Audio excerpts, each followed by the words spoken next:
hapon po sa inyong lahat. Tayo po ngayon ay nasa ating pag-aaral ng salita ng Diyos, our Wednesday edition ng ating pong King's Bread. And last Monday, we talked about kung paano po binago ng Panginoon yung pangalan ni Abraham to Abraham and Sarai to Sarah para po yung sarili nilang tinig ang ginagamit po nila para po i-voice out yung pong salita ng Diyos, yung pangako ng Diyos sa kanila. At hindi lang po yun, kundi kahit po yung ibang tao, kapag sila'y tinatawag, sinasabi po sa kanila, Abraham, ay sinasabi po nila na Father of Nations. Thus saith the Lord, Father, you are Father of Nations.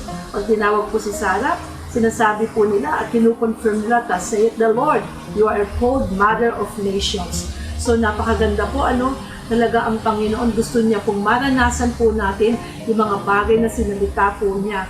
Kasi po, yung salita ng Diyos ay hindi babalik sa Kanya ng walang bunga. Gaganapin po nito yung dahilan na kung bakit po siya ay sinugo ng Panginoon. O ready na po ba kayo for another exciting day na tayo po ay pagpahayagan ng Diyos ng mga napapanahon na mga kapahayagan para po nagagamit po natin ang mga salita ng Diyos, nararanasan po natin day in and day out in our life. Talaga pong mangyayari po sa atin. Ang sabi po ng Panginoon, maghahari po yung mga pinagkalooban ng masaganang biyaya at ng kaloob ng katuwiran. Yung mga tao po makikita nila papaano po tayo nabubuhay sa salita ng Diyos. And they will be amazed at tatanungin nila, gusto kong makilala yung Diyos na sinasampa mo. Hindi po ba maganda yon?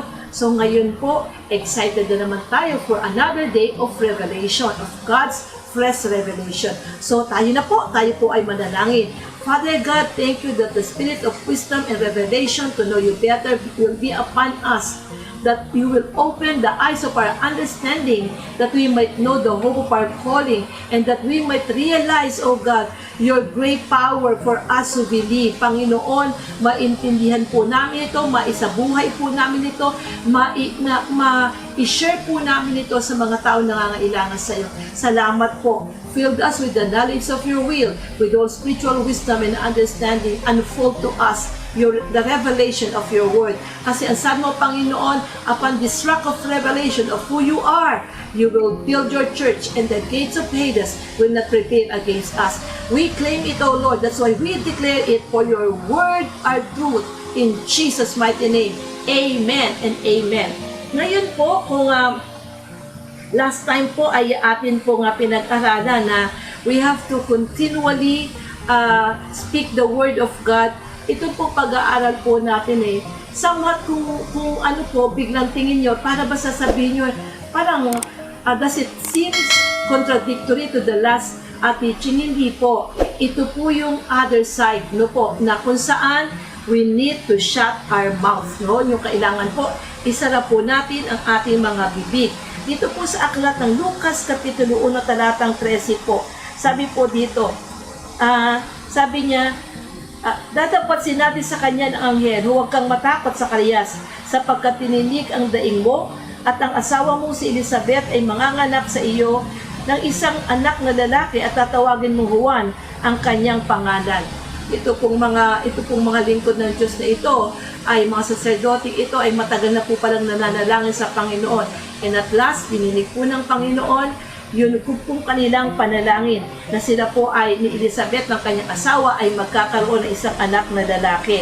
Sabi po dito, at magkakaroon ka ng ligaya at galak, at marami ang maliligaya sa pagkapanganak sa kanya, sapagkat siya'y magiging dakila sa paningin ng Panginoon, at siya'y hindi inom ng alak ni matapang na inumin, at siya'y mapupustos ng Espiritu Santo mula sa tiyan ng kanyang ina. At marami sa mga anak ng Israel ay papagbabalik loob niya sa Panginoon na kanilang Diyos. At siya'y lalakad sa unahan ng kanyang mukha na may espiritu ng kapangyarihan ni Elias, upang papagbaliking loob ang mga puso ng mga ama sa mga anak, at ang mga suwail ay magsilakad sa karunungan ng mga matuwid, upang ipaglaan ang Panginoon na isang bayang nahahanda.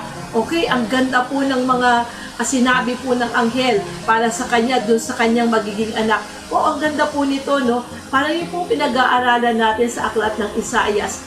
God always declare the end from the beginning. Ang sarap po no, na kung ikaw magkakaanak, alam mo na what will be the future of your child.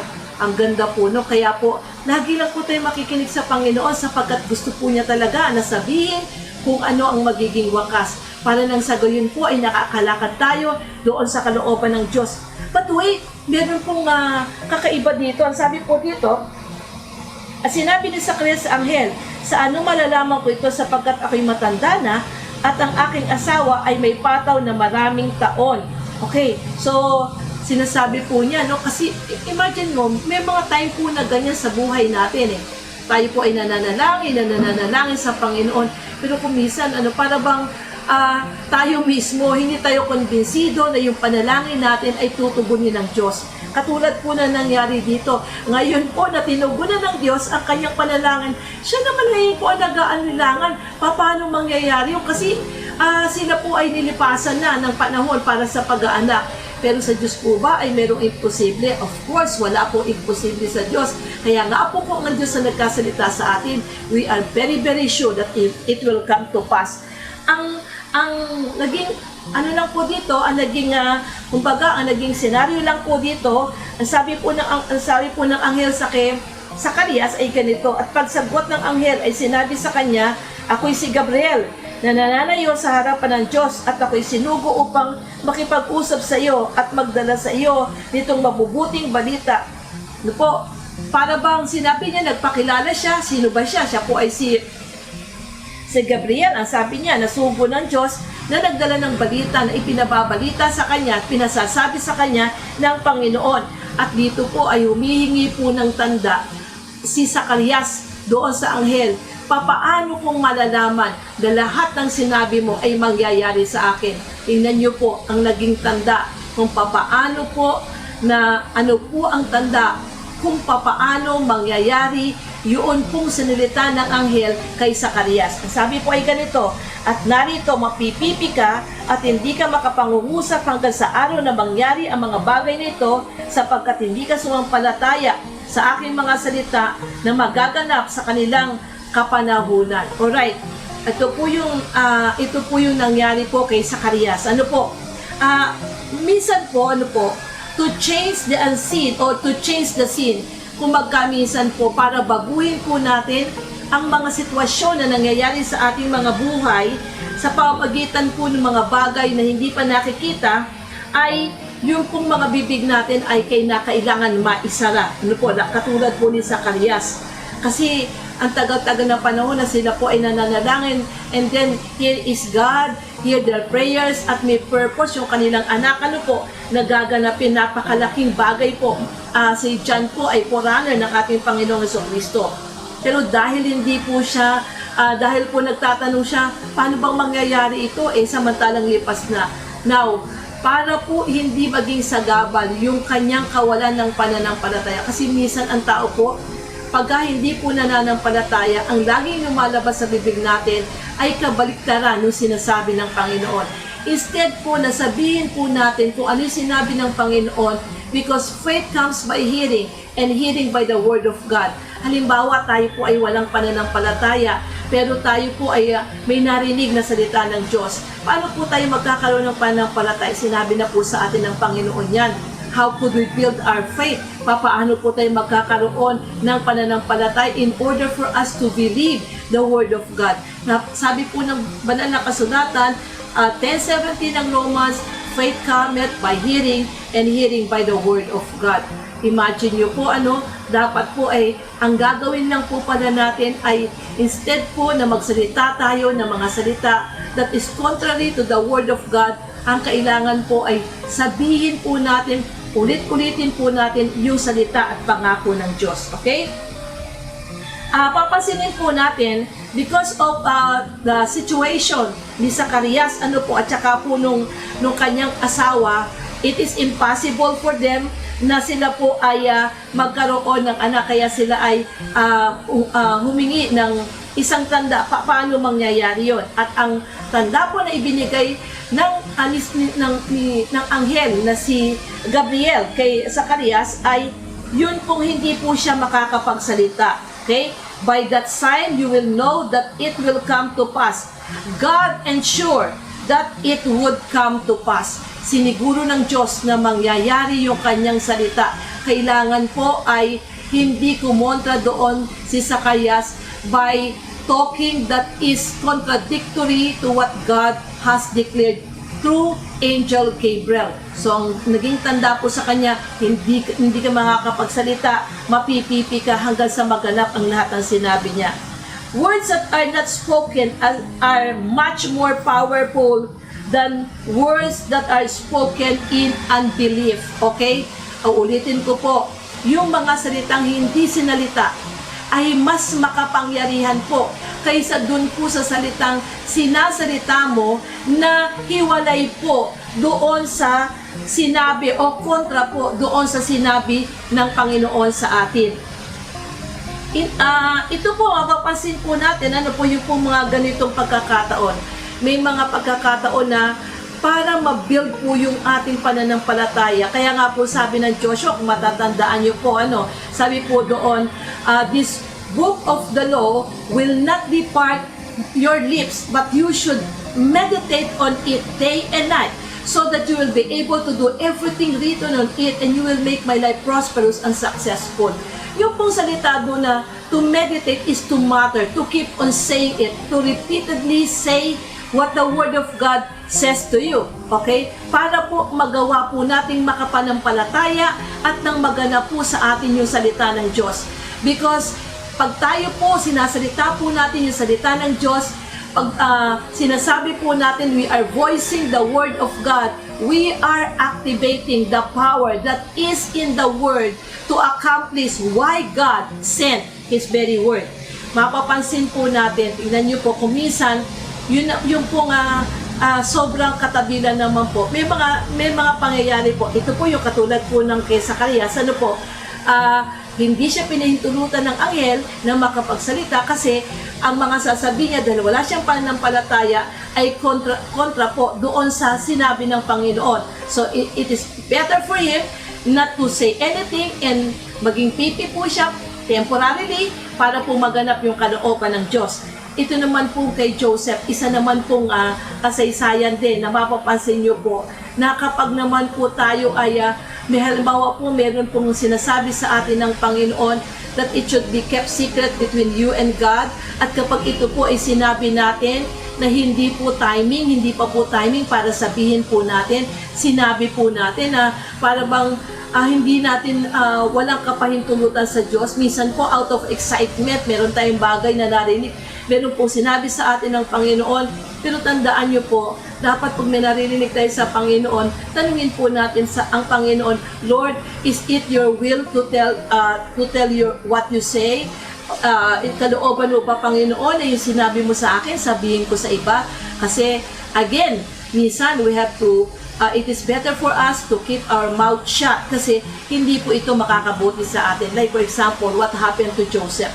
Pansinin niyo po si Joseph, di ba? May sinabi sa kanya ang Panginoon, kaya nga po siya ay tinawag na Joseph the Dreamer. Remember? Na ano po, sabi niya po ay siya po ay magiging greater doon sa kanyang mga kapatid. Kaya nga sabi niya, magsisiyukod po sa kanya yung 11. Tapos sabi niya, the moon and the stars, no, yuyukod po.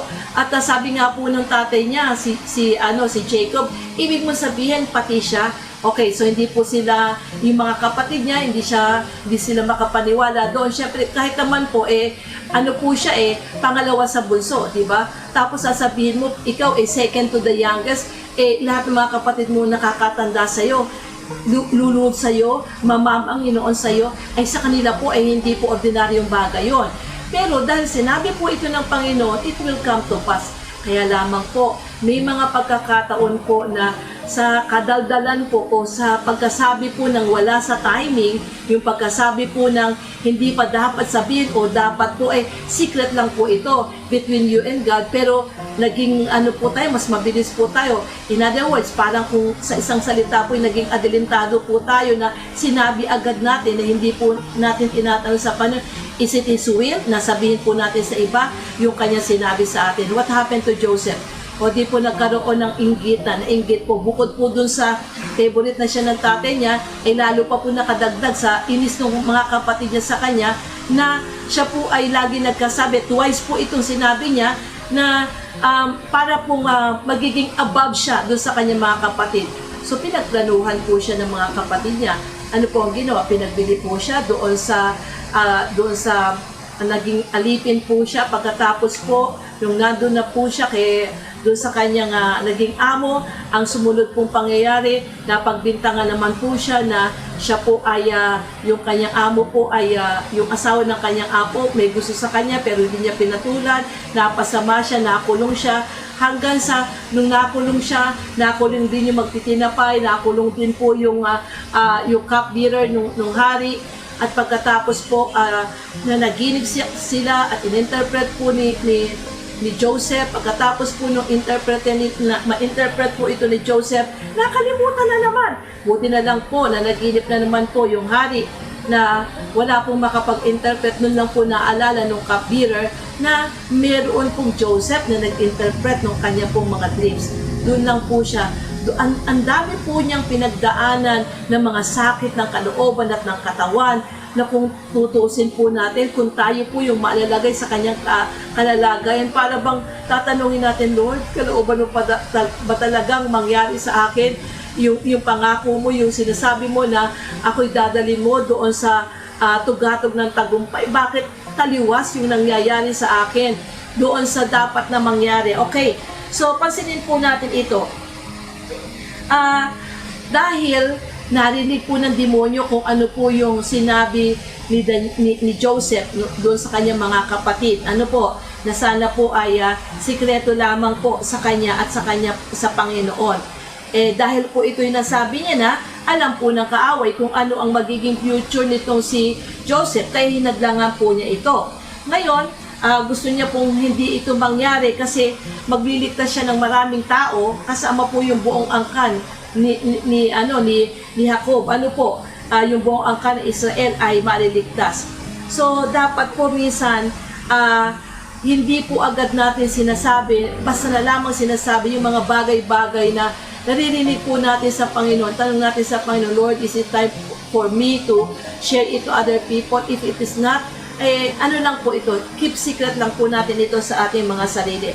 Pero sasabihin ng iba, para bang yung nangyari po sa kay Daniel, ay kay Joseph pala, parang sinasabi po ng marami sa atin na ito pong ang Panginoon ay ginamit yung mga pagkakataong yon para madala si Jose doon sa kalalagayan, doon sa tagumpay. Alam po ninyo, God did not have to use the devil to get Joseph into the position of authority. Alright? Kasi minsan meron po tayong ganyan thinking na para bagang itong mga nangyari kay Joseph mula po nung siya ay ibenta ng kanyang mga kapatid at siya po ay napapunta doon sa kanyang amo, pagkatapos po nabilanggo po siya. Parang kung papansinin niyo po, ito po ay hindi po magandang bagay. Ano po, mahirap po. Bagamat lagi po siyang may pabor sa mga tao at may pabor sa Diyos. Yun po ay dahil mabuti ang Diyos, sinasamahan siya ng Panginoon. Pero hindi po yun ang kalooban ng Panginoon. Tandaan niyo po, hindi gagamit ang Panginoon ng mga pamamaraan ni Satanas. Hindi niya hihiramin yung mga pamamaraan ni Satanas para po tayo ay dalhin doon sa pangako ng Diyos. Dito po ay nagkamali po si Jose na nasabi niya po doon sa kanyang mga kapatid na ikwento niya po, naging advance po siya sa pagkukwento. Pero ganun pa man, doon po pinatutunayan ng Panginoon na all things work together for good for those who love the Lord and is called by His purpose. Basahin po natin na talagang lahat ng mga bagay ay nagkakalakip-lakip na gumagawa sa ikabubuti po ng mga tinawag ng Panginoon, ng mga umiibig sa Panginoon at tinawag ng Panginoon. Sabi po dito sa 29 and 8:29 ng Romans, and we know that all things work together for good to them that love God, to them who are the called according to His purpose. Tingnan niyo po, maliwanag po yung sinasabi dito. Ano po, sabi niya dito, and we know that all things work together for good to them that love God. Did Joseph love God? Opo. Makikita po natin na kahit na po siya ay napalayo sa kanyang magulang at sa kanyang mga kapatid. Imagine niyo po, binatig niyo pa lang nung napunta siya sa Egypt. Pero pansinin po ninyo, hindi po siya nawala doon sa paglakad sa kalooban ng Diyos because he loved the Lord. Okay? At ang sabi po dito, to them who are the called according to His purpose. Is Joseph called for that purpose? Yes, of course. Kaya nga po nasabi niya sa kanyang mga kapatid because he was called for that purpose. Pero kung papasinin po natin, yung mga bagay po na nangyari niyan ay hindi po yan kalooban po ng Diyos. Huwag po natin sasabihin if there is anything that is happening to us para bang kahit na yung pangit ay kalooban ng Diyos. Hindi po. Tandaan po ninyo, God gave us dominion. So ibig sabihin, ito po ay napahihintulutan na mangyari sa atin. Alaman po natin o hindi alam, sinasadya man po natin o hindi sinasadya. Of course, hindi naman po niya marahil po ay hindi naman po niya intensyon na talagang sabihin sa kanyang mga kapatid yun na para lang pong magmayabang. Natutuwa lang po siya siguro na nakakarinig siya sa Panginoon na may plano ang Diyos para sa buhay niya. And of course, makikita naman po natin at the end of the story na si Jose po ay hindi niya pinabayaan yung mga kapatid niya in spite po na patay na yung kanilang ama. Ibig sabihin, kung talagang nasa puso niya po na whatever success na magkaroon siya, ay kabahagi po doon ang kanya pong pamilya. Kaya nga lang po ay napabilis po yung mga kwento niya. Kaya ito po mga sitwasyong ito ay ginamit ng kaaway upang hindi po mangyari at mapigilan. Kung maaari, pigilin lahat yung magiging paraan para makaabot siya. Kasi may purpose po siya para iligtas po yung pong lahi nila. Magkakaroon po ng kagutom. Pagka nagkaroon ng kagutom at wala po silang naimbak ng pagkain, which is hindi po nila kasi alam na may dadating na ganung kagutom, ano po mangyayari? Mamamatay po yung kanilang lahi. Pero hindi po yan ang kalooban ng Diyos. Kaya he was there para po ingatan yung pong mga lahi nila. But of course, hindi po gagamit ang Panginoon ng kaparaan na napahirapan siya para makarating lang po doon. Hindi po. Tandaan po ninyo, hindi po gagamit ang Panginoon ng mga pamamaraan ng kaaway na tayo po ay papahirapan pa bago tayo makarating doon sa tagumpay. There is something wrong along the way. Yun nga po, narinig ng kaaway, so ginamit po yung mga kapatid niya para hadlangan po, yun pong magiging bukas niya, yung tagumpay na aabutin niya. Pero mabuti po ang Diyos. God is in control of everything. Ito nga po ang maganda nito, di po ba? Ang Diyos, kontrolado niya ang lahat ng bagay. So sa kabila po ng may mga pagkakamali, may mga failures, pero ang Diyos po, He never fail us. Ang Panginoon, hindi niya tayo iiwan, hindi niya tayo pababayaan. Though we have failures in life, yun po ay dahil mahal natin ang Panginoon. Ang sabi po dito, dahil tayo po ay, sabi po dito, we know that all things work together for good to them that love God. Kung mahal po natin ang Panginoon at mayroon po tayong layunin na tinawag sa atin ng Panginoon, kahit na po humadlang pa ang kaaway, hindi po siya makapagtatagumpay because God will going to work out everything for our good. Katulad po na nangyari po kay Jose. So in spite of all, Joseph kept God's word first place. Yung salita ng Diyos, hindi po ito nawala po sa kanya. He changed the unseen and He changed the scene, no? Binago niya po yung mga sitwasyon na nasa harapan niya and shaped the unseen by the word of God that was revealed to him. Hindi po siya naging bitter sa Lord na bakit gano'n, nasabi ko na sa kanila. Hindi po. He keep on talking about his dream. Ano po? Kaya bagamat ang kaaway gumagawa, pero hindi po siya nawalan ng pag-asa, kundi po yung salitang tinanggap niya sa Panginoon ay nagdala po sa kanya ng pag-asa para manatili po na sumunod sa Panginoon. Sometimes, silence is more important than prayer. So, napakahalaga po nito sa atin na maunawaan po natin yung mga bagay na kung minsan kailangan po natin itikom ang ating mga bibig. Una, kapag tayo po ay walang pananampalataya at magsasalita lang po tayo ng mga bagay na kontra po doon sa salita ng Diyos, we better keep our mouth shut, okay? So, pangalawa po, kung tayo, yung po bang narinig natin sa Panginoon ay kailangan po ba, oras po ba, kalooban po ba ng Panginoon na ito po ay share natin sa ibang tao? If not, kailangan po ay matuto tayong tumahimik. Well, kapatid, kaibigan, nakita po natin kung ano po yung pagkakaiba. Kasi inaayos po natin ang pagtuturo para makita po ninyo, kailangan po natin i-voice po yung salita ng Diyos. Pero there are times na kailangan po natin mag-silent. Ano po? Kung ang salitang lalabas sa iyong bibig ay kontra doon sa sinabi ng Panginoon, you better shut your mouth. Ngayon po, kung yung sinasabi sa iyo ng Panginoon is just for you to keep secret, huwag mo na pong ipagsabi kasi meron pong time na sasabihin sa iyo na or it's about time for you to say it to other people. Okay? So, kailangan po, hindi lang po pala basta salita ng salita, we know God's timing. Okay? But, kailangan din po, kung ano sasabihin natin, yung salita lang po ng Diyos. Yung salita po ng Diyos, dapat yun po yung ating mga salita.